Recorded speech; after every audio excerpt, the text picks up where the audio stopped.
Well, Meghan Markle and Prince Harry's baby Archie was christened overnight, but the whole family wasn't in attendance. The Queen skipped the baptism and the event was held privately, with details like the baby's godparents kept a secret. For more on this, we're joined by royal commentator for News.com and WIM, Daniela Elsa. Thanks for coming in this morning, Daniela.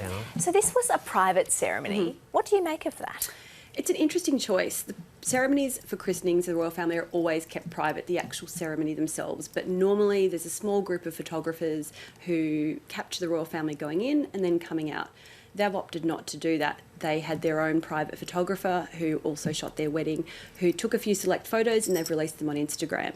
So that's quite a departure. The Queen wasn't even there.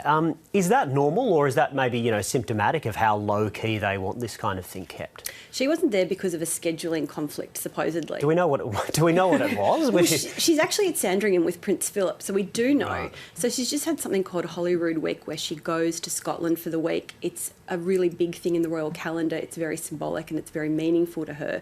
So scheduling the christening for this week is a really curious choice. You kind of know that she's got a lot of things on.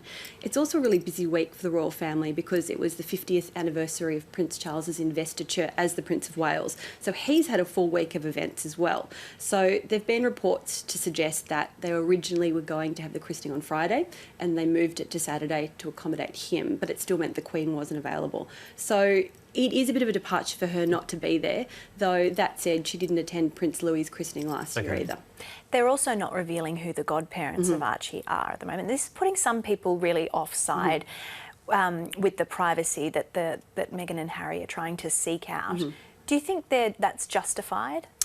It's a really interesting choice because supposedly they've decided to keep the godparents secret, both for the godparents' privacy and for the Sussexes' privacy, which it doesn't seem to quite make sense. And there's a good idea maybe of who they might be, that they're going to choose some of their oldest friends on Harry's side and on her side. But I do think that it is putting some people off, that it seems nearly a little bit petty, it seems a little bit petulant that they are keeping that sort of information private. And you kind of wonder, even if they did reveal who his godparents are, the paparazzi are going to stand outside their house to get a photo of Archie's godparents. Yeah. So, and she takes she was at Meghan was at Wimbledon this week with two of her oldest friends. Now that puts them in the spotlight. So it seems strange to draw a line that on some instances she'll put her friends in the spotlight, and he too, but not others. It's tricky, I guess. They've had this history of being so scrutinised. There's all these articles about splits in the royal family and what's going on, and maybe the fact that they didn't choose Kate and Will as the godparents, that would cause some controversy. But then also on the other side, Prince Harry went through a lot as a young child, especially with the death of his mother. You can sort of see why they'd be fiercely protective of this baby. Absolutely. And, from it seems like Harry is really the person who's driving the privacy push. I think he was really scarred by the press intrusion in his own childhood and obviously how it affected his mother. So that is understandable. But then I think it seems like they seem slightly oblivious to the way that it's reading, and that a lot of people are starting to, I think, you read comments and I think there's a building resentment towards them, that on the one hand they're demanding this level of privacy, yet it's coming a week or two after it was revealed that the British taxpayers spent $4 million to renovate Frogmore Cottage. So are you a royal or are you not a royal? It's a bit of a balancing act, isn't it? Because, on the one hand, their approachability and sort of, I guess, their being normal or relatively has been so successful for them. But you then, I suppose, risk going into that stage where, the public who are literally paying for your life aren't able to engage with you. Are you sensing that there is a bit of a turning tide in the community? And I think there is a bit of a turning tide, especially in the British community. I think people are really starting to question, okay, if you're royal, if you're taking money, if you're taking $4.3 million of the sovereign grant, then that comes with, there is a trade-off. We get a certain amount of access to your life and to your family. And when they put up these, what sometimes feel slightly arbitrary barriers, then I think people are really get really put off. So it'll be interesting to see what happens and whether maybe they start to offer a little bit more access.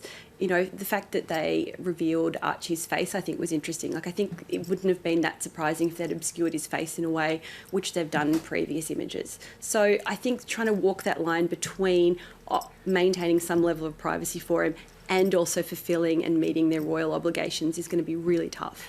On the taxpayer funds, don't the royals generate quite a lot of money for the economy anyway? So doesn't it sort of even out? Well, they do, yes. So the short answer is yes. And, you know, their contribution, say, to the British tourism industry runs into the billions. And they are independently incredibly wealthy. So it is a bit of a tough line. So yes, they do. But then on the other hand, you know, Harry and Meghan didn't have to live in Frogmore Cottage. They could have moved into an apartment in Kensington Palace, which would have cost the taxpayer a very small amount of money. So, you know, ostensibly, the British people have picked up the $4 million tab because they wanted to move house. So it's a really tough line, and you kind of wonder, why didn't they just pay for it themselves? They're both really independently wealthy. Yeah.